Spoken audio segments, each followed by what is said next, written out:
पिता, पुत्र और पवित्र आत्मा के नाम पर आमीन। क्रिस्त में प्रिय भाइयों बहनों, आप सबों को बहुत सी डिवाइन रिट्रीट सेंटर की ओर से जय यीशु। आगमन काल के हमारे इस आध्यात्मिक तीर्थ यात्रा के 16वां दिन में मैं आप सबों को सहर्ष स्वागत करता हूं। आइए भक्ति एवं श्रद्धा के साथ फिर से यह आध्यात्मिक कार्यक्रम को हम ध्यानपूर्वक सुने और प्रार्थना करें कि प्रभु इसके माध्यम से हमें बहुतेरी आशीषों से भरे। इस वचन हमें याद दिलाते हैं, एक पश्चातापी पापी के लिए स्वर्ग अधिक आनंद मनाएगा। इस संसार में दो मार्ग हैं, एक जीवन की मार्ग और दूसरा मृत्यु का मार्ग। जीवन के मार्ग पर वे चलते हैं जो ईश्वरीय वचन को सुनते हैं, ईश्वर द्वारा नबियों के द्वारा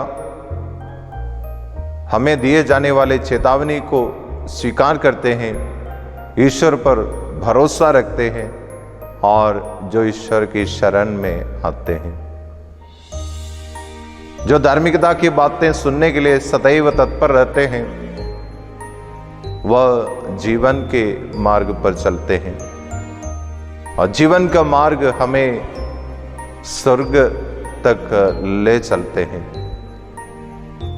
और इस पर चलने वाले, ईश्वर वचन सुनने वाले स्वर्ग राज्य में सबसे पहले प्रवेश करेंगे।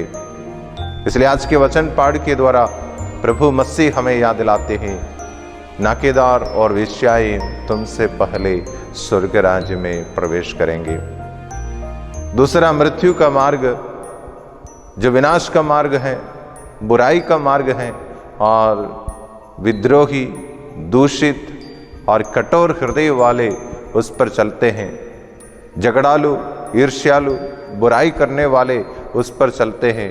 जो ईश्वर वचन को ध्यानपूर्वक नहीं सुनते हैं, जो ईश्वर द्वारा, नबियों के द्वारा, ईश्वर वचन के माध्यम से, धर्माधिकारियों के माध्यम से, कलीसिया के माध्यम से हमें देने वाले चेतावनी को नहीं स्वीकार करते हैं और ईश्वर पर भरोसा नहीं रखते हैं और उनके शरण पर नहीं आते हैं, वो मृत्यु के मार्ग पर चलते हैं। और मृत्यु के मार्ग हमें उस ना बुझने वाले आग की ओर ले चलते हैं। प्रिय मित्रों, आगमन काल के राह पर चलते हुए हमें दिए जाने वाले ईश्वर वचन को ध्यानपूर्वक सुनते हुए, उस पर मनन चिंतन करते हुए, सतर्क एवं पूर्ण तैयारी के साथ प्रभु यीशु के प्रथम आगमन की तैयारी करने का आग्रह ईश्वर आज हमसे मांगते हैं। हमें निराश एवं उदास होकर नहीं जीना है, बल्कि आशा एवं मनोबल के साथ जीना है। आइए, आगमन काल जो प्रतीक्षा का काल है, जो हमें हमेशा सतर्क और जागृत रहने की प्रेरणा देते, हमें दिए जाने वाले ईश्वर वचन पर विश्वास रखते हुए हमारे जीवन में बदलाव लाने का पूरा प्रयास करें। आइए, हम आज सन्नी किरण जो जीसस यूथ के सदस्य हैं और फादर चार्ल्स कुरिशेरिल के द्वारा प्राप्त ईश्वर वचन पर मनन चिंतन करते हुए sector 6 Saint Joseph's the worker Catholic church के गायक मंडली द्वारा गाए गए करोल गीत के मदद से प्रार्थना भी करें कि ईश्वर हमें सदैव जागृत, सतर्क एवं पूर्ण तैयारी करते हुए इस आगमन का पर्व मनाने का मदद करे। पिता, पुत्र और पवित्र आत्मा के नाम पर आमीन।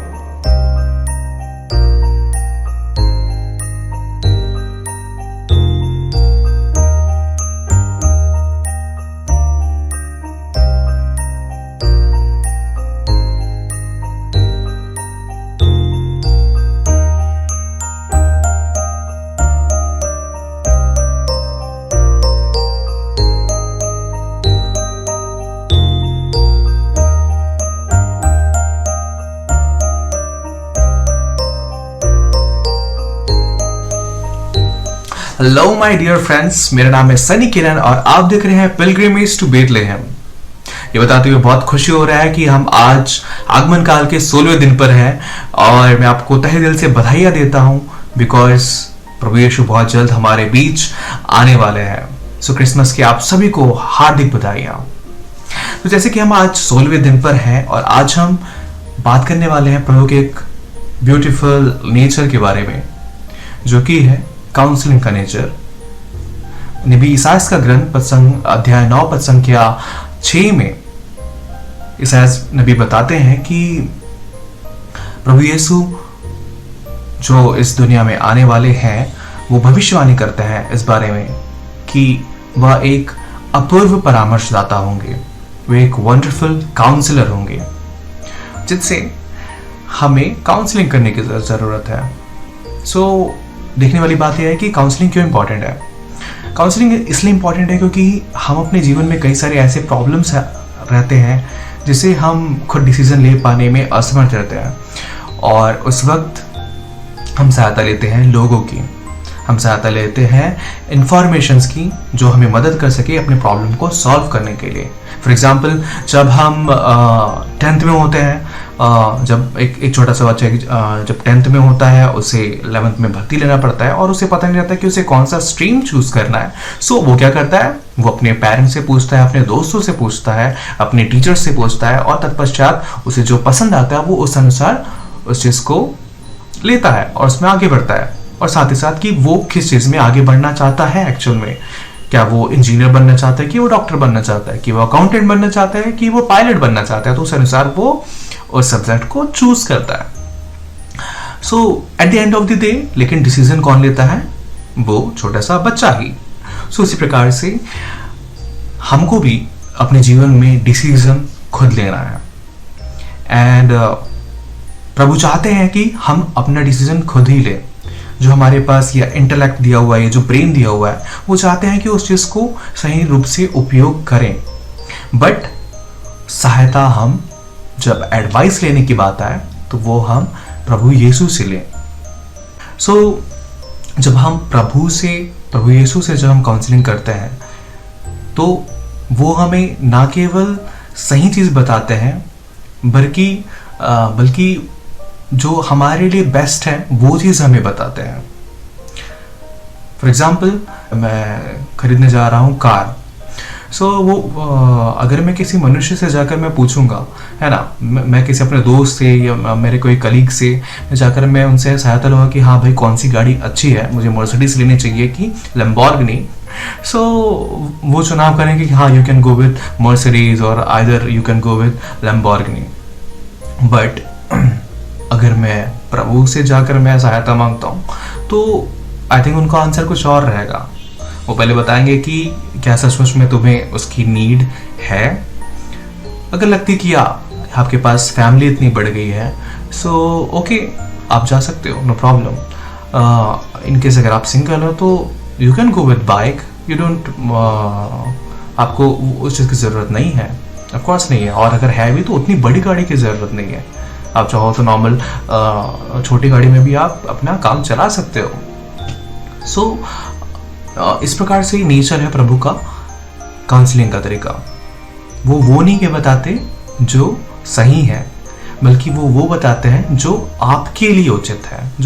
जैसे हम आगे बढ़ते हुए हम देख सकते हैं कि किस प्रकार से हम काउंसलिंग कर सकते हैं और किस प्रकार से कैथोलिक चर्च हमें चीज़ें बताता है, हमें सही डिसीजन लेने के लिए हमें सिखाता है। डिसीजन हमको लेना है, चाहे कितने भी सर्कमस्टेंसेस हो, चाहे वो हमारे करियर का बात हो, हमारे मैरिज का बात हो, और बहुत सारी चीज़ें हों। Eight the end of the day लोग आपको एडवाइस दे सकते हैं, लेकिन चलना आपको खुद ही है। मेरे पास एक 4 वैल्यूएबल पड़ाव है जिसके थ्रू आप जान सकते हैं कि किस प्रकार से हम अपना डिसीजन ले सकें। तो पहला है कि जो भी हम लोग काम करना चाहते हैं, जिस चीज़ में भी हम आगे बढ़ना चाहते हैं, तो उसके बारे में हम प्रॉपर इंफॉर्मेशन कलेक्ट करें, प्रॉपर डाटा हम लोग कलेक्ट करें। फॉर एग्जाम्पल कि अभी जैसे कोविड का समय चल रहा है, मेरा सबसे इम्पॉर्टेंट बात है कि अगर मैं बाहर जाने का मैं प्लान आउट कर रहा हूँ, मैं पिकनिक का प्लान आउट कर रहा हूँ, तो मैं पहले डाटा इन्फॉर्मेशन में इकट्ठा करूँगा कि हाँ अभी जाना उचित रहेगा कि नहीं रहेगा, कैसे प्रॉब्लम्स है, कैसे सर्कमस्टेंसेस हैं, क्या उस जगह में ज़्यादा केसेस है कि नहीं है। सो उस प्रकार से हम देख सकते हैं। फिर उसके बाद हम लोग आते हैं लोगों से पूछताछ करने का, अर्थात काउंसलिंग करने का, एडवाइस लेने का। तो हम जाके पता कर सकते हैं, है ना, वहाँ पे जाना उचित है कि नहीं। हम लोग सलाह मशवरा हम लेंगे, जो कि एक्चुअल में एडवाइस होता है। तत्पश्चात हम करेंगे एग्जामाइन, है ना, हम जांच करेंगे कि कितना हद तक वहाँ पर जाना हमारे लिए उचित रहेगा। सो वो चीज़ हम लोग ज्ञात करेंगे और तत्पश्चात हम लोग आखिर में डिसीजन लेंगे कि ये जाना उचित है कि नहीं है। सो इस प्रकार से हम 4 पड़ाव के द्वारा हम डिसीजन ले सकते हैं और अपना काम को कर सकते हैं। तो मेरे प्रिय प्यारे दोस्तों, इस आगमन काल में एक नया जिंदगी बताने के लिए आपको हर एक जीवन में डिसीजन लेना बहुत ज़रूरी है। और वो डिसीजन तभी हो सकता है जब पिता ईश्वर का सामर्थ्य, उसका पवित्र आत्मा आपके साथ है, और यह प्यारा बुक जिसे हम बाइबल कहते हैं, ये जब हमारे साथ है। क्योंकि बुक जो है, स्क्रिप्चर जो है, वो हमें प्रॉपर गाइडेंस प्रदान करता है, और साथ ही साथ कैथोलिक कलीसिया जो टीचिंग प्रदान करती है वो बहुत ज़्यादा इंपॉर्टेंट रखता है। क्योंकि कई सारे ऐसे चीज़ें रहते हैं जो कि हम बाइबल के थ्रू समझ नहीं पाते, जहाँ पे कैथोलिक कलीसिया जो टीचिंग प्रदान करती है वो उसे बहुत ही अच्छे से बता पाती है। सो सभी को यीशु and all the best for your Christmas.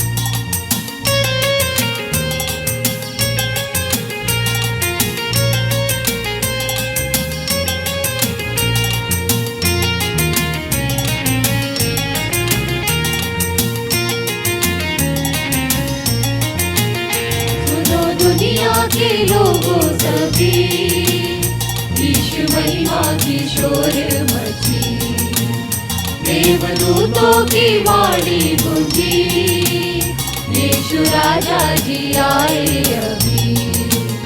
सुनो दुनिया के लोगों सभी, यीशु महिमा की शोर मची, देवदूतों की वाणी गूंजी, यीशु राजा जी आए अभी।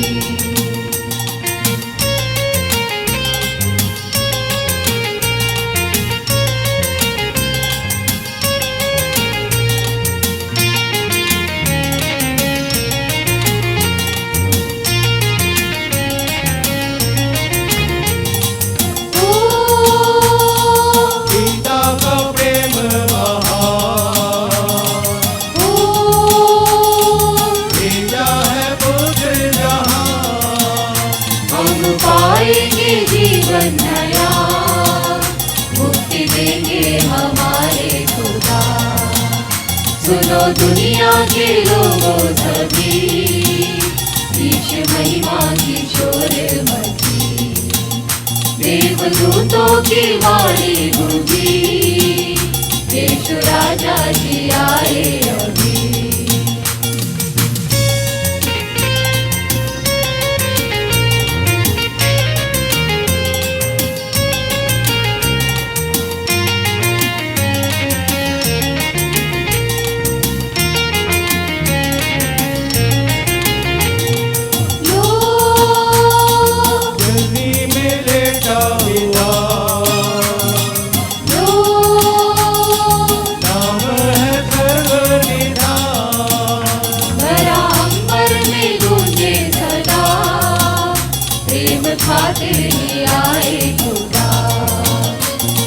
दुनिया के लोगों सभी, यीशु महिमा की शोर मची, देवदूतों की वाणी गूंजी, यीशु राजा जी आए अभी।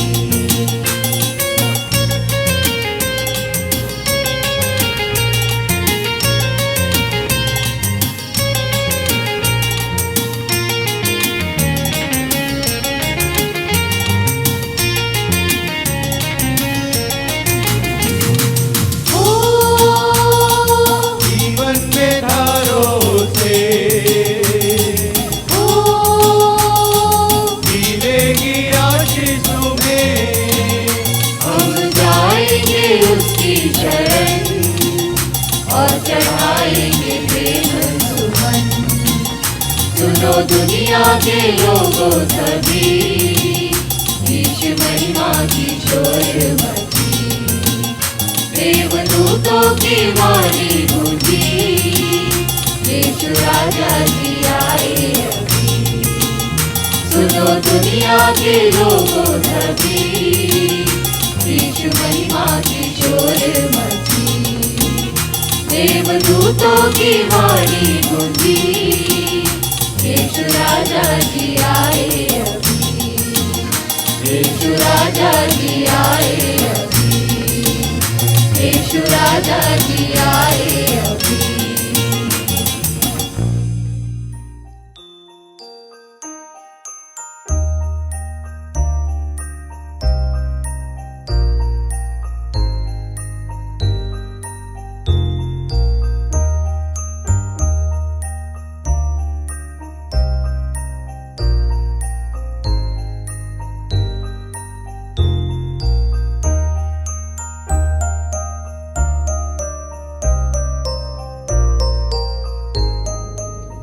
पिता पुत्र पवित्र आत्मा के नाम पर आमीन।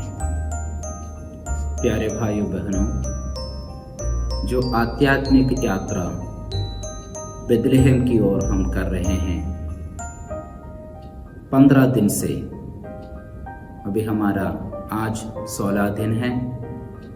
उस यात्रा में प्रभु की आशीष, माता मरियम की मध्यस्थता और सब दूतों और संतों की अगुवाई हमारे साथ रहें, ताकि हम योग्य रीति से हमारी पूरी तैयारी के साथ क्रिसमस को स्वागत करने के लिए सक्षम रहें।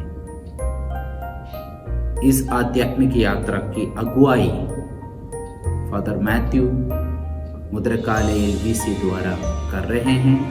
फादर को धन्यवाद दें और उस साधना घर के लिए, रिट्रीट सेंटर के लिए हम प्रार्थना करें। आज के दिन प्रभु हमसे कहते हैं, संत लूकास के सुसमाचार अध्याय 1 अनुवाक्य 37 द्वारा, ईश्वर के लिए कुछ भी असंभव नहीं है। ईश्वर के लिए कुछ भी असंभव नहीं है। माता मरियम से स्वर्गदूत गब्रिएल आकर कहते हैं, पवित्र आत्मा आप पर उतरेगा, सर्वोच्च ईश्वर की शक्ति की छाया आप पर पड़ेगी।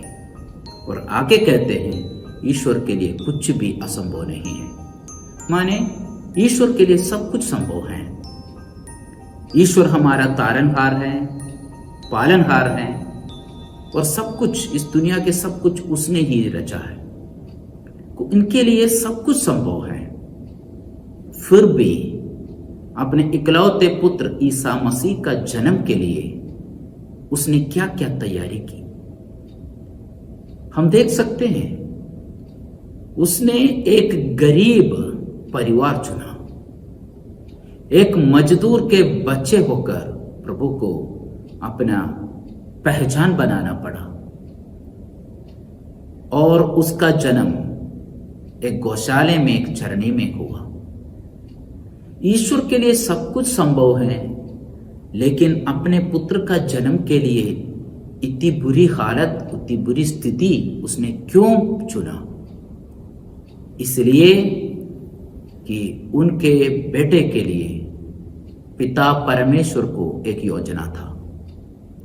उस योजना के हिसाब से उसने सब कुछ किया। देखिए, अगर हमारे साथ ऐसे शक्ति हो कि हमको भी सब कुछ संभव हो, सब कुछ करने का ताकत अगर हमको मिले, हम क्या क्या नहीं कर देते। सबसे पहले हम अच्छा घर बनाते, अच्छा जॉब, नौकरी ढूंढ लेते, सब कुछ अच्छा बेहतर, सबसे अच्छा परिवार, अच्छे रिश्ते, सब कुछ अच्छा हम चुन लेते, क्योंकि ये करने का शक्ति हमारे पास है। लेकिन शक्ति नहीं है हमारे पास। हम चाहते हैं ये सब, लेकिन होता नहीं है। इसलिए हमसे बहुत सारे लोग दुखी हैं, इधर उधर देखकर दुखी हैं, और परमेश्वर से हमेशा शिकायत भी है। लेकिन आज के सुसमाचार, इस क्रिसमस वेला में, तैयारी के वेला में, प्रभु हमसे कहना चाहते हैं, आपके हर एक के बारे में मुझे एक योजना है। सबके बारे में प्रभु के मन में एक योजना है। यह हमारी शांतिमय जीवन का एक योजना है। यह हमको आगे बढ़ाने की योजना है। कभी कभी हमको समझ में नहीं आएगा, हम उससे लड़ते रहेंगे। प्रभु के योजना शायद हमारे योजना से मिलन नहीं होता है।